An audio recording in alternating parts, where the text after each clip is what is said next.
호모 픽투스에 비해 지형미. 이야기할 수 있는 능력은 인간만이 가진 기술이다. 고유한 능력은 시간의 흐름 속에서 경험을 바탕으로 확장하고 상상을 첨가한다. 그러한 과정은 자연 상태로 있던 사람과 사물들, 작고 무의미한 사건들의 활기를 불어넣는다. 유기적으로 얽힌 이야기는 그 시대의 정서와 현실에 맞게 가감된다. 인간은 기억의 한계를 극복하기 위해 세대에 걸쳐 이야기라는 형식으로 전승한다. 이야기는 민화, 만담설화라는 옷을 입고 사람들의 입으로 전해 내려와 아이들의 머리맡에서 애착 인형 역할을 톡톡히 해냈다.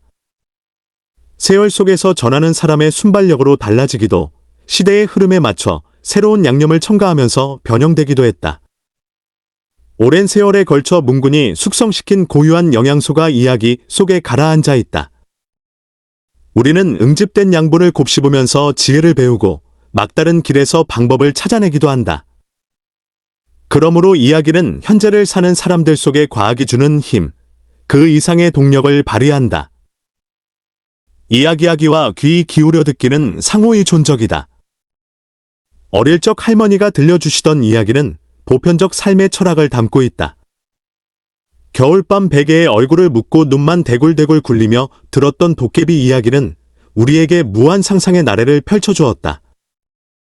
모라의 상태로 들어간 우리는 옛날 이야기를 곱씹으면서 단물이 나오는 경험을 누렸다.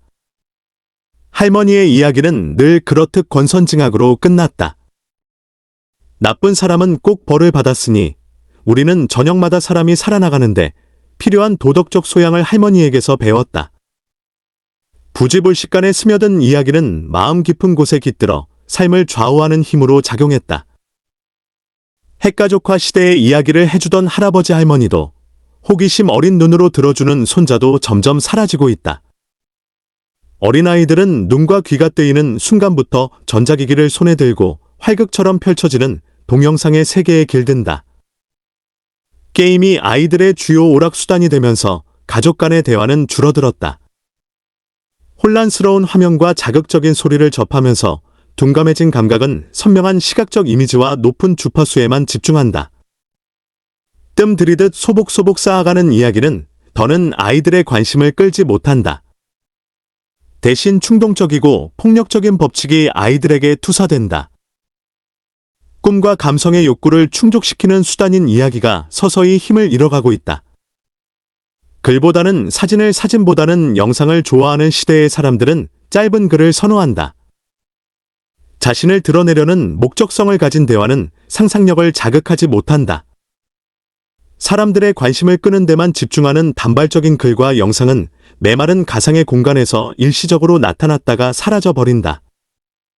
자신의 목적에 맞는 언어만 섭취하려는 독자의 경향은 말로 하기보다는 문자를, 대면보다는 비대면으로 소통하길 원한다. 얼굴 없는 대화는 상대의 의중을 파악하기 어렵고 쉽게 오해와 불신으로 빠진다. 서사의 구조에서 화자와 청자는 정신적으로 여유롭고 넉넉하다. 주인공이 성장해서 문제를 해결하는 절정의 순간까지 시간이 흘러야 한다. 마치 새가 알을 품고 부화할 때까지 시간을 단축할 수 없는 것과 마찬가지다. 아이는 발단과 전개를 거쳐 절정에 이를 때까지 뇌 속의 경험 중추를 활성화한다. 이야기를 들으면서 성장한 아이는 느긋하다. 이야기가 상호교환되는 사이 스스로 사건의 얼개를 만들고 허무는 사이 결말에 이른다. 도구가 인간 생존의 물리적 수단을 제공했다면 서사는 정신적 영역을 담당해왔다고 할 수 있다. 화자의 말을 듣고 이해하고 체화하는 과정에서 집중력과 상상력을 키운 아이들은 이야기에 대한 갈망이 있다. 하지만 어릴 때부터 전자기기에 종속됐던 아이들은 느린 서사에 쉽게 나른해하거나 지루해한다. 부모나 교사는 쉼없이 게임 속 캐릭터들처럼 자극을 주어야 집중을 끌어모은다. 세세하게 분석하고 2차적인 사고를 필요로 하는 문제들은 아이들에게 골치 아픈 문제로 여겨진다. 흥미 위주의 빠른 결말을 끌어내는 이야기만 살아남는다. 호모사피엔스는 지난 200년간의 과학기술이 만들어낸 신인류다. 손가락 하나로 세계를 자기 것으로 만든다. 필요한 것을 구하기 위해 기억의 저장고에서 서성거릴 필요가 없다. 욕망에서 충족까지 수초의 시간 내에 해결할 수 있다. 무궁무진한 콘텐츠의 바다는 스스로 문제점을 찾아내어 해결하고 조절하는 복잡한 과정을 생략한다. 순간적으로 화면이 바뀌고 다른 사람의 에피소드로 옮겨가는 과정은 인식, 사고, 확장하고 저장하는 절차를 무용하게 만든다.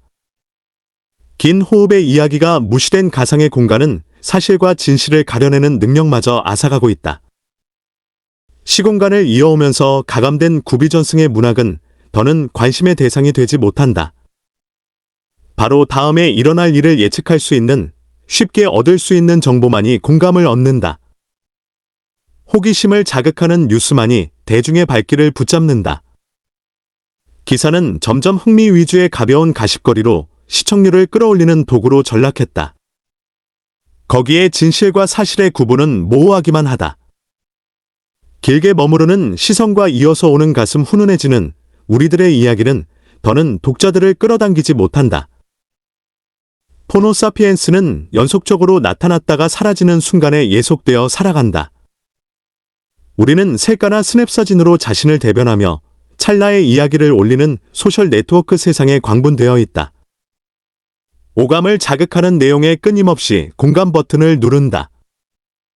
디지털이 열어놓은 세상에서는 연달아 정보가 올라오고 새로운 정보가 그 자리를 대체하고 사라지고를 반복한다.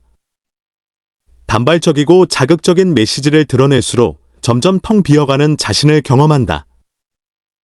과거가 현재의 자산이 되고 미래를 이어주는 징검다리인 나만의 이야기, 내 생각과 느낌이 존재하지 않는다. 감각적인 이야깃거리에서 충격받고 상대적 박탈감으로 소외감을 느낀다. 뿌리가 담긴 이야기가 사라진 세상은 머리만 비대해진 알맹이 없는 인간을 양산한다.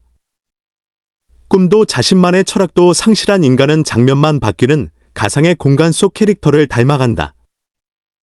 어제를 돌아보지 않는 삶, 현 존재로만 살아가는 무의미한 시간 속에서 호모픽투스, 호모픽터스, 이야기하는 인간은 점점 정신적 공간을 줄여가고 있다. 서사가 우리에게 주는 의미는 디지털 세상에서는 절대 구현해낼 수 없다. 서사는 단순히 설명하는 디지털 세상과는 차별화된다. 이야기는 입과 입을 통해 전해지다가 오랜 시간이 지난 뒤에도 다시 펼쳐낼 수 있다. 구시대의 유물처럼 먼지 덮인 창고에서 죽어있는 채로 있는 것이 아니라 가만히 고개 숙이고 있다가 언제든지 기회가 닿으면 존재감을 드러낼 수 있는 무한한 잠재력을 가진 것이다. 그러므로 이야기의 부활만이 우리를 다시 꿈꾸는 인간으로 돌려놓을 수 있을 것이다.